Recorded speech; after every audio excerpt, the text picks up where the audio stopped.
résoudre l'exercice 3. Pour commencer, je vais vous expliquer les règles du jeu. Dans un premier cas, un enfant placé ici va se diriger vers le cadeau strictement le plus proche. Il va gagner une fois que tous les cadeaux seront attrapés. Dans un deuxième cas, un enfant placé ici ne pourra pas choisir entre deux cadeaux car ils sont à la même distance. L'enfant ne récupérera pas tous les cadeaux et va donc perdre. Donc, nous traitons la question 1, donc le petit a dans le cas où nous avons un triangle équilatéral. Par l'absurde, si nous n'avons qu'un seul enfant, il ne pourra pas se diriger vers le cadeau suivant car il a deux cadeaux qui sont situés à égale distance. Il faut donc au minimum 2 enfants qui pourront se rejoindre sur le dernier cadeau et gagner. Ensuite, nous avons un carré. Donc, s'il n'y a qu'un seul enfant, de même, il est situé à égale distance et donc ne peut plus avancer. Nous rajoutons un deuxième enfant qui ensuite permettra aux enfants de gagner. Ils se dirigeront sur ces 2 cadeaux. Ensuite, nous traitons le cas où nous avons un n-gone régulier. Donc, ici, nous avons choisi l'hexagone pour l'illustrer. Donc, si nous avons qu'un seul enfant, celui-ci ne pourra pas avancer. Il est situé à égale distance de ce cadeau et de celui-là. Nous rajoutons un deuxième enfant et ceux-ci pourront se déplacer le long des côtés de l'hexagone et ainsi gagner. Donc si nous avons un n-gone régulier, chaque enfant va se déplacer le long, chacun de ce côté le long du polygone régulier et rejoindre le dernier cadeau. Le dernier cas, donc si nous avons qu'un seul enfant, celui-ci aura 3 possibilités, il ne peut donc pas avancer, 1, 2, 3. Si nous avons un deuxième enfant, ils auront chacune 2 possibilités. Et enfin, si nous rajoutons un troisième enfant, il est possible que les enfants puissent gagner. Le premier déplacement sera celui-ci. Ensuite, l'enfant 3 et l'enfant 2 pourront se déplacer ici. Et enfin, ils pourront tous les 3 se rejoindre sur le dernier point lors d'un troisième déplacement.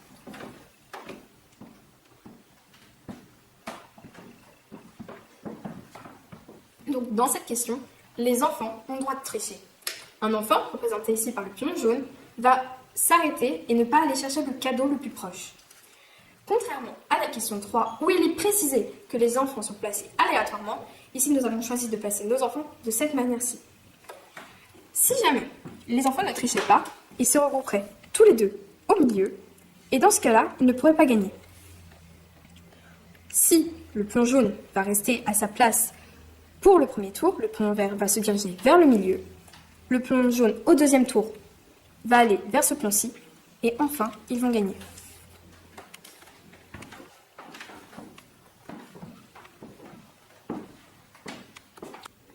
Les enfants ont arrêté de tricher. On cherche maintenant à savoir si, pour un nombre d'enfants K fixé, il existe une situation où ces K enfants ne pourront jamais gagner. On choisit la situation d'un triangle équilatéral de côté K plus 1. Prenons un exemple. Soit un triangle de côté 5 avec 4 enfants. Quel que soit mon nombre K et mon nombre K plus 1, ces enfants, s'ils sont situés de cette manière, ne pourront jamais gagner plus que 4 cadeaux, soit K cadeaux, dans n'importe quelle situation. Ils pourraient gagner un peu plus de cadeaux, par exemple en formant dans un endroit une ligne de 2, ainsi ils en gagneraient un de plus. En formant une ligne de 3, ils pourraient en gagner 3 de plus, ainsi. Et en formant une ligne de 4, tel qu'ici, ils pourraient au maximum en gagner 10 dans notre situation.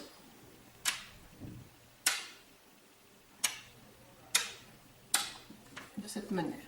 Il restera toujours un côté, le côté K plus 1, qui sera vierge, où les enfants ne pourront pas aller dans cette situation. Mais Eulalie, ça peut pas aider à répondre à la question 4 ? Ouais, tu as raison Léna, parce qu'en fait, on se sert quasiment de la même situation. Diego, dans cette question, a un nombre b fois b plus 1 divisé par 2 cadeaux, ce qui correspond à une situation de triangle équilatéral. On cherche alors le plus petit nombre b, le nombre d'enfants, tel que tous nos cadeaux soient ramassés. Comme on l'a montré dans cette question, il faudrait un nombre d'enfants b pour que tous ces cadeaux soient ramassés.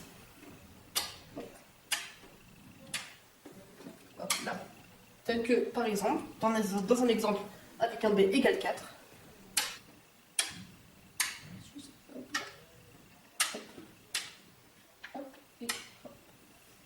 ainsi, si on prend un nombre b plus inférieur, les cadeaux ne pourront pas tous être remportés. Question 5. Nous cherchons une disposition et un coefficient C tel que, pour K enfants, N cadeaux totaux et A cadeaux attrapés à la fin, le nombre de cadeaux attrapés soit inférieur ou égal à C par K. Et bien sûr, il faut que N soit strictement supérieur à C par K, car, bien entendu, les enfants ne peuvent pas attraper plus de cadeaux qu'il n'y en a. Pour pallier à ce problème de N, nous allons prendre un nombre infini de cadeaux et paver le plan de cette manière-ci, avec des triangles collatéraux rouges, des triangles équilatéraux bleus et des hexagones irréguliers comme ceci. À chaque intersection se trouve un cadeau représenté en noir ici. Nous allons voir l'évolution de C indice K lorsque le nombre d'enfants croît. Pour un seul enfant, bien sûr, il ne pourra attraper qu'un seul cadeau. On a un enfant, un cadeau attrapé, et donc un coefficient de 1.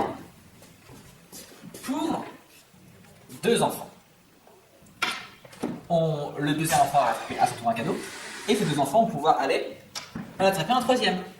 Nous avons deux enfants, trois cadeaux attrapés, et donc un coefficient C de 3,5. Là, lorsque les deux enfants se retrouvent bloqués dans cette situation-ci, on aurait pu imaginer, au départ, rajouter un troisième enfant ici, qui va attraper un nouveau cadeau, et qui va permettre à ce groupe d'enfants de se déplacer une nouvelle fois. On rajoute donc deux cadeaux en plus. 3 plus 2, 5. On a un nouveau coefficient de 5 tiers. Mais on peut continuer comme ça pendant longtemps, parce qu'on se retrouve avec deux groupes d'enfants, qui chacun pourrait être débloqué par un seul enfant. Donc, si j'en avais rajouté un ici au départ, alors il aurait attrapé un nouveau cadeau et ce groupe d'enfants-ci aurait attrapé encore un nouveau cadeau.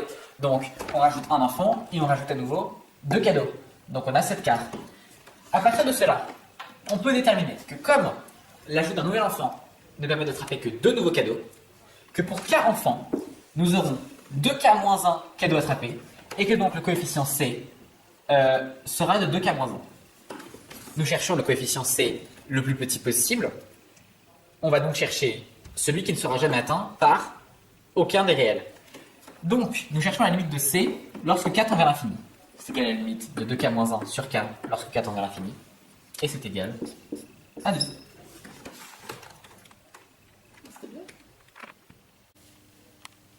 Nous avons vaincu l'exercice 3.